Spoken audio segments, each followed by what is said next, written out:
tal? Buenas noches. Qué emocionante verlos acá. Muchas gracias por estar. Bueno, es mi primera vez en la Noche de la Filosofía. Me parece un proyecto hermoso. Siempre lo vi como un proyecto hermoso, pero como espectadora. Así que esta vez me toca comunicarme con ustedes desde acá. El tema, ustedes lo saben porque, espero, han pensado qué iban a decir sobre esta cuestión. Pensar en algo que es una reflexión filosófica sobre el conocimiento, pero también pensar que el conocimiento es un aspecto de la política, es decir, que en el conocimiento hay relaciones de poder, incluso en la ciencia, que se supone ese conocimiento tan universal, tan abstracto y tan de sujetos neutrales. Y también pensar que no solo se construye el conocimiento, no solo se construye el saber, sino que también se construye la ignorancia. Eso es lo que me gustaría que reflexionáramos hoy. Construimos los saberes y hay relaciones de poder en esa construcción de los saberes, pero también construimos quiénes son los sujetos que no saben, quiénes ignoran, por qué ignoran, cómo ignoran. Y afortunadamente, y me gustaría dar algunos ejemplos de cómo se relaciona la filosofía con la política real, la que discutimos cotidianamente, también hay epistemologías de la resistencia. También hay maneras, no solo individuales, sino colectivas, de autorizar, de construir firmeza, autoridad política dentro de construcciones de conocimiento que no estaban pensadas en las líneas principales. El primer gran organizador no solo de la estructura que debía tener el conocimiento científico, sino también de la lógica, fue Aristóteles, hace ya 2500 años. Es un gran padre de la filosofía. Bueno, sabemos que las paternidades son siempre dudosas, podemos discutirlas, pero es uno de los grandes padres de la filosofía. También es uno de los más misóginos y los que ha tenido más éxito. Aristóteles organizó lo que él consideraba que era el método de la ciencia. Y la ciencia era para él conocimiento racional teórico. Es decir, que hay muchas maneras de conocer, el sentido común es una manera de conocer, pero una manera de conocer menos valiosa. Y hay modos emocionales de acercarse a las cosas, y esos modos emocionales para Aristóteles claramente conducían a confusión. De hecho, parte del problema político en esta construcción de pensar la ciencia como conocimiento racional teórico es quiénes eran para Aristóteles sujetos racionales, quiénes calificaban como racionales. Y eso es muy interesante porque cuando nosotros vinculamos lo que se llaman primeros analíticos y segundos analíticos, es decir, la lógica y la filosofía de la ciencia de Aristóteles con la política, otro de sus textos muy importantes, vemos que Aristóteles consideraba que las relaciones de poder, las relaciones políticas en una sociedad eran relaciones naturales, que de la misma manera que en la naturaleza entre los animales hay animales dominantes y dominados, que en una cadena alimenticia hay animales que devoran a otros animales, y que esta es una relación natural, que no vale oponerse éticamente a que el león se coma a la gacela o el gato se coma al ratón. No es una cuestión moral, no es una cuestión política, es una cuestión natural. Ahora, Aristóteles decía, la sociedad se organiza de acuerdo con relaciones naturales, y esas relaciones naturales, y esto es lo interesante de ese pensamiento aristotélico porque tiene raíces muy profundas, sobre todo porque ha sido el pensamiento tomado por el cristianismo, tomado por Santo Tomás, pero muy profundas dentro de las posiciones más conservadoras. Y es esto. Aristóteles consideraba que toda diferencia se resolvía en una jerarquía. Es decir, no bastaba mostrar que dos sujetos eran diferentes, sino que si uno era diferente de otro, uno es superior y otro era inferior. Y él decía, hay tres relaciones naturales que fundan el orden social. Y esas tres relaciones eran, el amo es superior al esclavo, el adulto es superior al niño y el varón es superior a la mujer. Cualquier coincidencia con dificultades contemporáneas para acceder a los derechos humanos, ustedes verán. ¿Cómo distingo un amo de un esclavo? Lo distingo porque hay algo en el cuerpo que me dice quién es amo y quién es esclavo. Hay algo entre un cuerpo blanco y un cuerpo negro que me dice no solamente que cuando un cuerpo blanco se confronta con un cuerpo negro, el cuerpo blanco sabe que puede disponer de ese cuerpo como si fuera una extensión de su voluntad. que ese cuerpo negro anula su voluntad para seguir la voluntad del amo, es decir, que es como una herramienta, una prolongación de su voluntad. Yo soy amo, me habría tocado otra cosa seguramente en Grecia antigua, pero si soy amo y dispongo de esos cuerpos, les hago hacer aquello que no tengo ganas, me da trabajo o considero disvalioso hacer, porque lo valioso en esta Grecia clásica era el ocio y no el trabajo. El trabajo lo hacían los esclavos. Entonces me confronto con ese cuerpo y sé que puedo disponer de él, pero lo peor es que cuando ese cuerpo se confronta con ese hombre blanco, sabe que por naturaleza le ha tocado obedecer.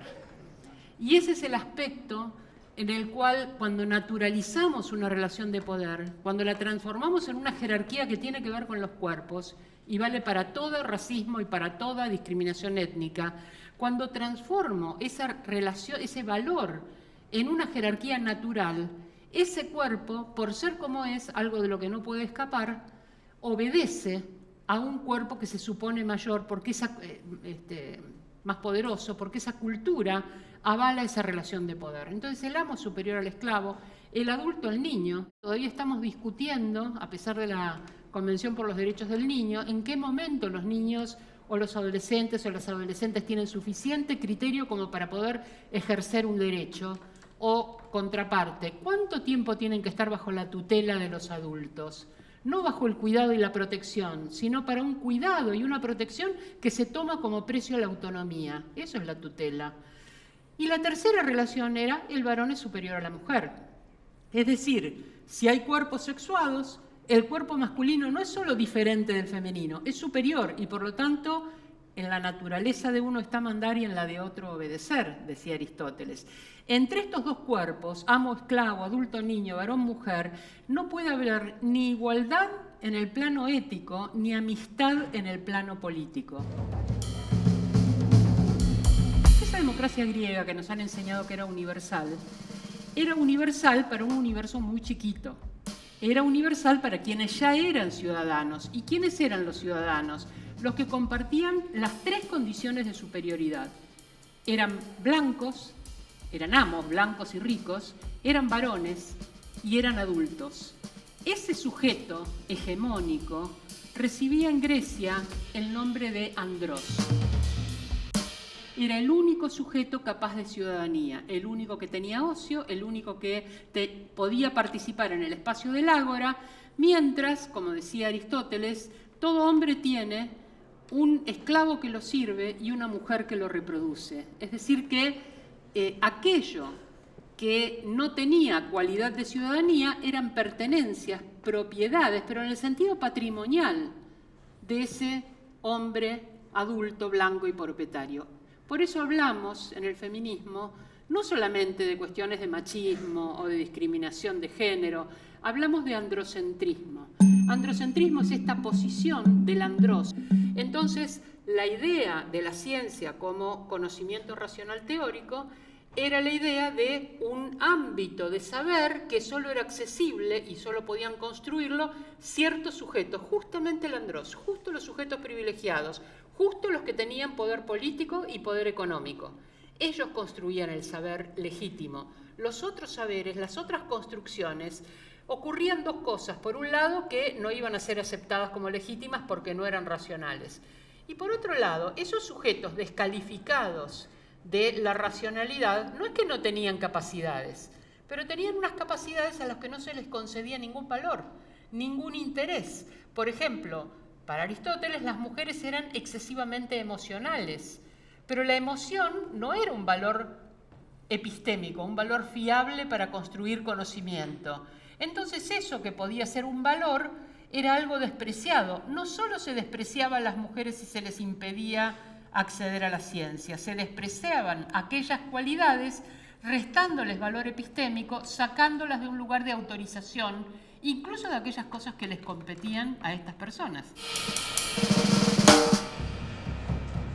Esas jerarquías naturales fundan el androcentrismo y el androcentrismo funda un modo de hacer ciencia que se que florece en la modernidad. En la modernidad, cuando surge el Estado moderno, surge la ciencia experimental.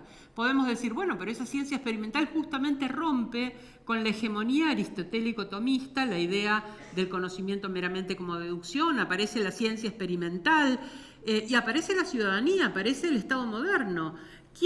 La ciudadanía aparece con el argumento del contrato social. El contrato social, para poder hacerlo, los sujetos tenían que considerar al otro como un sujeto con derechos. Era un contrato apoyado en la moral, apoyado en los derechos. Pero esos derechos se planteaban, se manifestaban de manera universal y abstracta. Por lo tanto, solo podían acceder al contrato social sujetos capaces de racionalidad y abstracción. ¿Y quiénes eran esos sujetos? Y ahí aparece la teoría del contrato social, ya en el 1700, y con varios filósofos, Locke, Hobbes, Rousseau. ¿Quiénes son los sujetos capaces de establecer ese contrato social? Los negros no, porque tienen un pensamiento medio místico. Los pueblos originarios, los indígenas no, porque también tienen un pensamiento metafórico, una idea circular del tiempo. Las mujeres tampoco, porque no eran racionales. Pero no era la ciencia experimental. Aristóteles decía que no éramos racionales porque éramos esponjosas y húmedas. La ciencia moderna va a decir que no porque tenemos los cerebros más livianos y los cráneos más pequeños. Los argumentos cambian, pero las conclusiones siguen siendo las mismas. Entonces, las mujeres no porque son inferiores, los niños no porque no son maduros. Entonces, ¿qué pasó? Y en el contrato social lo sabemos, porque sobre esto Marx hizo una muy fuerte crítica en la cuestión judía. Ese contrato social era un contrato burgués, porque había que tener propiedad. Porque si íbamos a pactar nuestros derechos, y el derecho es el derecho a la vida y el derecho a la propiedad como los dos derechos fundamentales, quien no tiene propiedad, ¿qué es lo que va a pactar? Entonces, quien tenga que ser ciudadano tiene que tener algo para pactar, y ese algo es la propiedad. Y esto no fue solo en Europa, fue también en América cuando se hacen las revoluciones inspiradas en la Revolución Francesa. Nuestra Revolución de Mayo fue en 1810, en 1811 el Cabildo dijo que no iban a ser vecinos, o sea que no iban a poder participar del Cabildo, no iban a poder ser ciudadanos, ni los negros, ni los indígenas, ni los mestizos, ni las mujeres. Y que para ser ciudadano había que tener casa fundada, es decir, una propiedad. Quien no tenía propiedad quedaba fuera de la ciudadanía. Esto a Marx le pareció horrible. Los pobres no podían ser ciudadanos. Que ninguna mujer pudiera ser ciudadana no le pareció relevante. Tenemos algunos problemas ahí. Y tenemos algunos problemas de los que vamos a hablar. ¿Quién reacciona con respecto a este androcentrismo de los saberes? Sobre todo a mediados del siglo XX hay una gran crisis de la idea de que la ciencia es un saber preservado de intereses y preservado de influencias de otra cosa que no sea el propio saber. En los años 70, ya entre los 50 y los 70 del siglo pasado, cuando yo nací, se empieza a plantear una crisis que tiene que ver con pensar la ciencia como un quehacer hecho por seres humanos que externamente también reciben influencias para poder desarrollar estos saberes.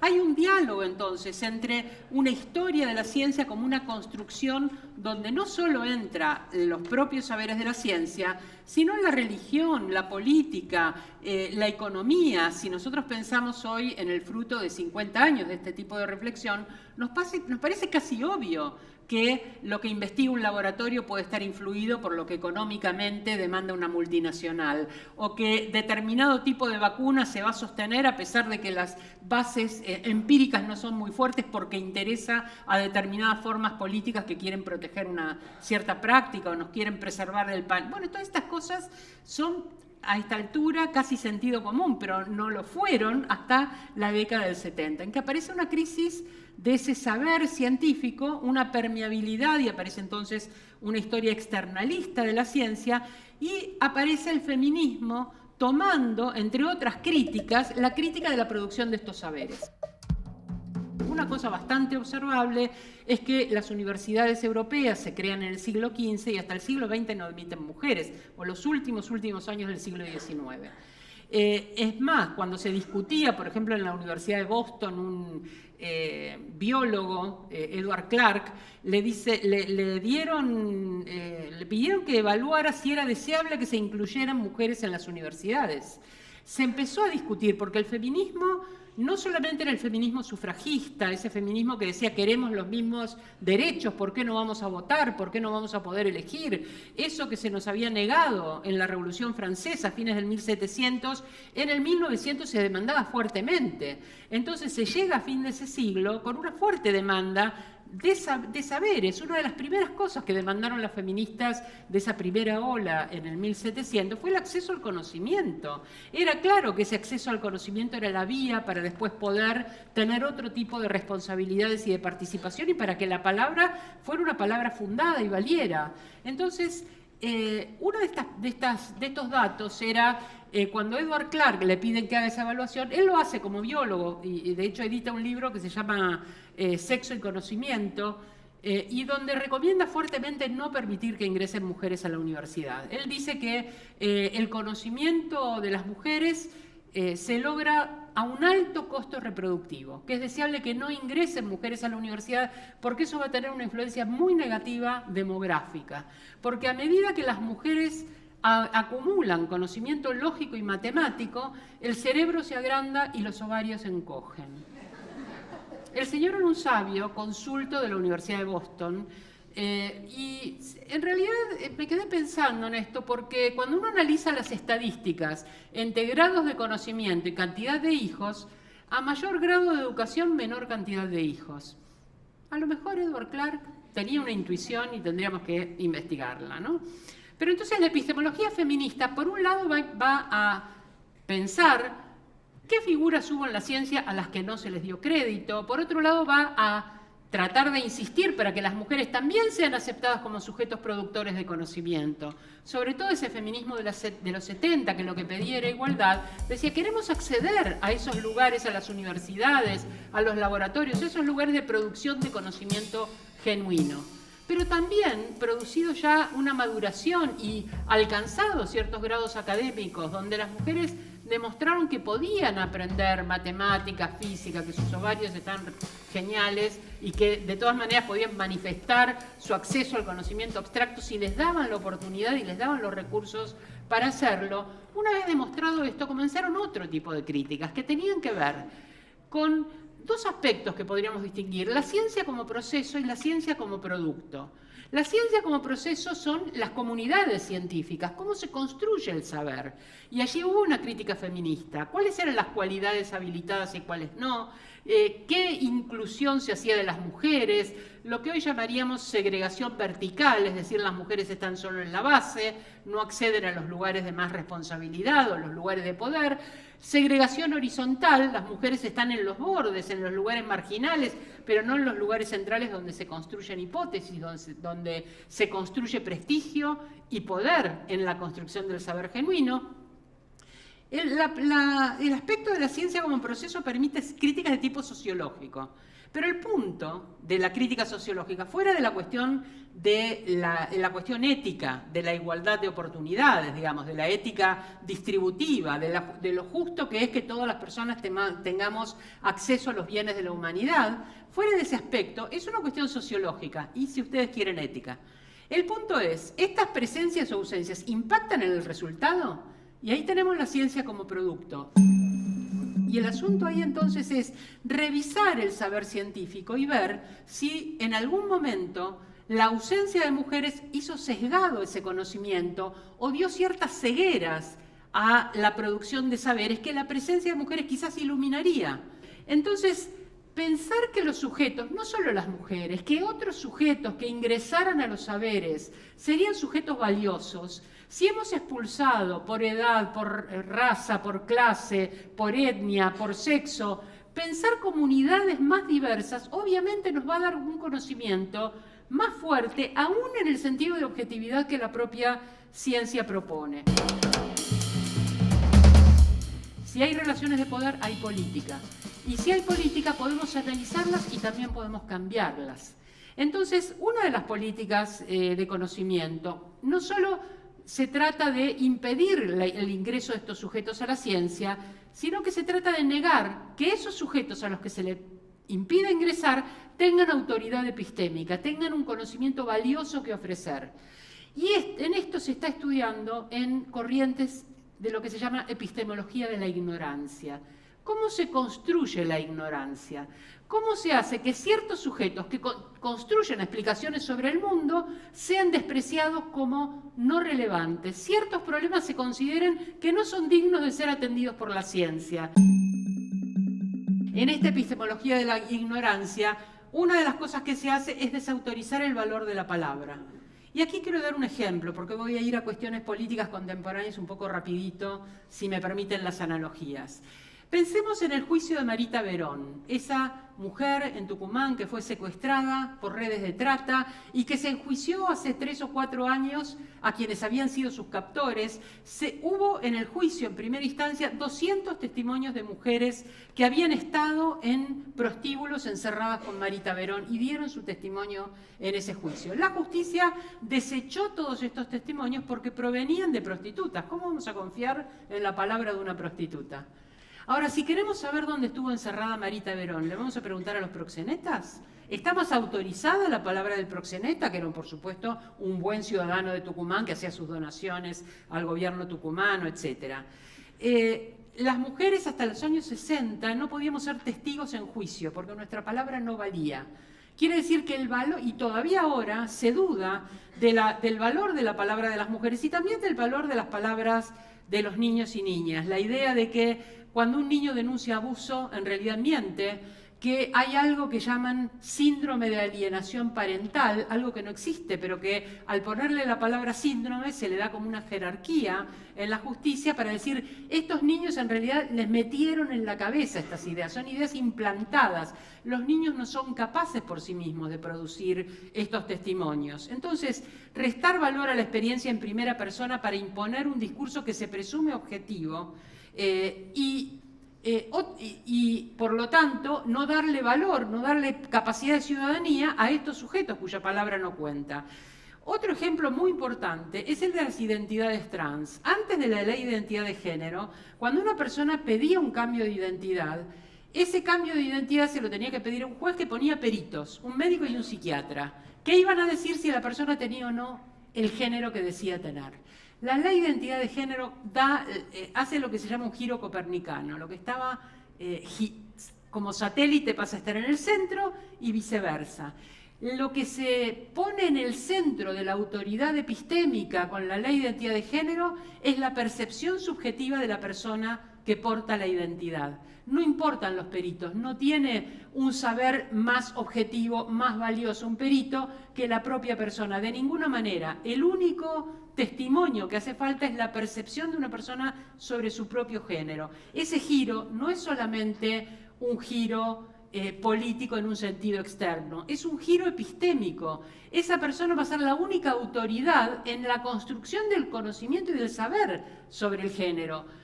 ¿En qué consisten las resistencias? Consiste en que esto no se puede hacer individualmente, se hace colectivamente.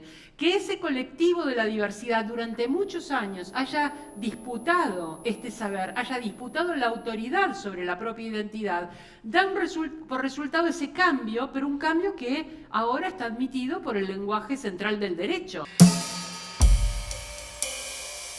Lo último que voy a decir es que en la construcción de nuestros saberes como mujeres y como personas capaces de gestar en relación al aborto, se está poniendo la misma duda. ¿Quién tiene que opinar? ¿El juez, el cura, el médico, el marido? ¿O tenemos que opinar las personas que tenemos el dilema moral? Y sobre todo se ha puesto en duda ahora en la discusión en el Senado la cuestión de edad. Esos chicos y esas chicas, ese millón de personas que acampó y forzó una solución política, en realidad les han metido ideas en la cabeza y no saben exactamente lo que quieren. Yo creo que saben lo que quieren, ojalá lo podamos celebrar en comunidad de resistencia. Muchas gracias.